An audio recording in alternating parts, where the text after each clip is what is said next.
Şimdi ben bir şey soruyorum. Doları kim aldı? Eski Bakan Efkan Alan'ın hafızalara kazınan doları kim aldı sorusunu sormanın tam zamanı. Zira serbest döviz piyasasında nadir görülen dalgalanma birkaç haftadır Türkiye ekonomisinde neler dönüyor sorusunu sorduruyor. Acaba ünlü bir ekonomi teorisyeni işleri yeniden ele almış olabilir mi? 24'ünde siz bu kardeşinize yetkiyi verin. Ondan sonra bu faizle, şunla bunla nasıl uğraşılır göreceğiz. Ekim ayı başında 8 lira 80 kuruş seviyesinde olan dolar saraydan yapılan açıklamalar ve faiz indirimleriyle bir anda 9 lira 85 kuruşa kadar fırladı. Sonrasında da çıktığı noktadan hızla gerileyen döviz neredeyse 1 liralık bir bantta gitti geldi. Bu baş döndürücü hızı tarif etmekse çok zor. Kriz diyor. Ya Türkiye'de bir defa kriz yok. Önce bir ekonomiyi öğren. Evet, kimilerine göre Türkiye'de ekonomik kriz değil, olsa ekonomik tatsızlık yaşanıyor. Saray çevresine yakın birilerine ise bu döviz dalgalanmaları keseyi doldurmak için büyük fırsatlar getiriyor. Dolarda sert yükselişler planlı bir kur hareketi olduğunu teyit ediyor. Çünkü Cumhurbaşkanı Erdoğan önce bir açıklama yapıyor. Dolar bir anda 35-40 kuruş yükseliyor. Sonra tansiyon bir şekilde düşürülüyor ve kur krizin başlangıcındaki seviyenin hemen hemen aynı noktaya, o seviyeye geliyor ya da aşağıya iniyor. Böyle bir piyasa olmaz. Eğer bu bir serbest piyasaysa zaten bu kadar hızlı yükselmemeliydi.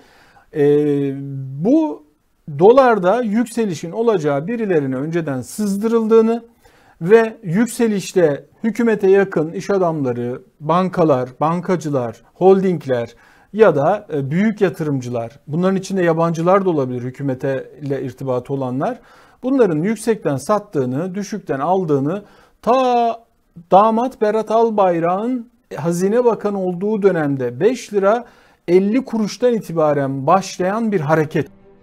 Bu arada olansa elbette ki şahsımı tanımayan 3-5 kuruşunu yatırıma çevirmeye çalışan Ayşe teyzeye oluyor. Şimdi vatandaş anlayana kadar zaten kur yükselmiş oluyor.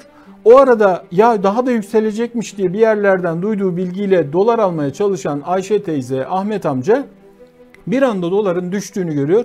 İşte o arada birileri zengin oluyor ve vatandaşın cebindeki 3-5 kuruş da birilerinin cebine aktarılıyor. Bu planlı bir soygundur. Muhalefet ise piyasalardaki bu manipülatif hamlelerin farkında, haklı olarak da soruyor. Doları kim kaça aldı, kaça sattı? Son 2 güne bakıyorsun 1 milyar dolar para satın alınmış ve gece satılmış. Ya şimdi bunu sormak benim hakkım değil mi kardeşim? Kim aldı, kaça aldı ben bilmek istiyorum. 128 milyar dolarlık Merkez Bankası rezervlerini de bu yolla birilerine satan ekonomi yönetiminin bu hamlelerine ayak uydurmak zor. Hatta öyle bir düzen kurulmuş ki gizli bir el bir yandan borsayı ayakta tutuyor, diğer yandan da döviz piyasasını dalgalandırdıkça dalgalandırıyor. Hareketlere bakıyoruz. Dolar bir anda 50-60 kuruş, 30-40 kuruş yükseliyor. Ama Borsa İstanbul bırakın düşmeyi, yerinde saymayı yukarıya doğru hamle yapıyor. Bu aslında terazinin iki kefesi.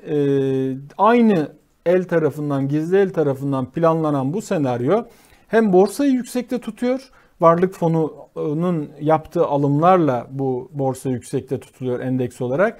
Oysa dolar bazında geçen yılla bugün arasında nereden baksak %30'dan fazla geriye gitmiş borsa. Muhalefet, saraydan kimlere haber uçurulduğunun, kimlerin dolar zengini yapıldığının Merkez Bankası kayıtlarıyla bulunabileceğini belirtiyor. Yoksulluğun günden güne hissedildiği Türkiye'de ise halkı zor günler bekliyor. Gıda zamlarının, akaryakıt zamlarının artarak devam edeceğini, TÜİK istediği kadar %19-20 desin, vatandaşın %50 civarında hissettiği enflasyonun daha da önümüzdeki aylarda artacağı anlamına geliyor maalesef bu kurdaki artış. Şimdi Türkiye halkına düşen tek şey ise ısrarla aynı soruyu sormak. Doları kim aldı? Şimdi ben bir şey soruyorum. Doları kim aldı?